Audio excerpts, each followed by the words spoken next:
Elle a trahi l'homme qu'il aimait, sans savoir qui il était vraiment. Claire travaillait depuis 5 ans dans cet immeuble de verre. Toujours ponctuelle. Toujours souriante. Toujours fatiguée. À la maison, son mari, David, faisait de son mieux. Il n'était pas riche. Pas influent. Mais il était présent. Silencieux, fidèle, constant. Et c'est peut-être ça qui a tout brisé. Au travail, il y avait Marc. Son supérieur direct. Charismatique. Sûr de lui. Toujours bien habillé, toujours pressé. Il ne parlait jamais de sa vie. Juste de résultats, d'objectifs, de réussite. Peu à peu, les regards sont devenus plus longs. Les conversations plus personnelles. Les silences plus lourds. Claire savait que c'était mal. Mais elle se répétait une phrase dangereuse. Il ne se passera rien. Jusqu'au jour où tout a basculé. Elle menait une double vie. À la maison, une épouse distante.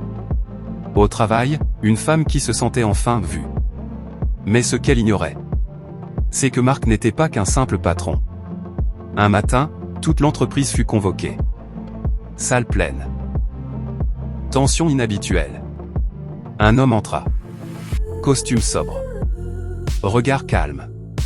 C'était David. Claire sentit son cœur tomber. Le directeur général prit la parole. Je vous présente le propriétaire du groupe. Le fondateur. Monsieur David Morel. Le sol sembla disparaître sous ses pieds. Marc baissa la tête. Il n'était qu'un cadre. Pas le pouvoir. Pas l'homme qu'elle croyait. David regarda la salle. Puis ses yeux croisèrent ceux de Claire. Il comprit tout. Sans un mot. Le soir, elle tomba à genoux devant lui. Des larmes incontrôlables. Des excuses brisées. Je ne savais pas, pardon, je t'en supplie. David resta debout. Calme. Douloureux. Ce n'est pas l'argent que tu as trahi, dit-il doucement. C'est la loyauté. Il partit. Sans colère. Sans cri. Mais sans retour. Claire comprit trop tard une vérité cruelle. Elle n'avait pas perdu un millionnaire. Elle avait perdu un homme loyal. Et ça ne se rachète pas. On ne trahit jamais quelqu'un à cause de ce qu'il n'a pas. On le trahit parce qu'on n'a pas su reconnaître sa valeur.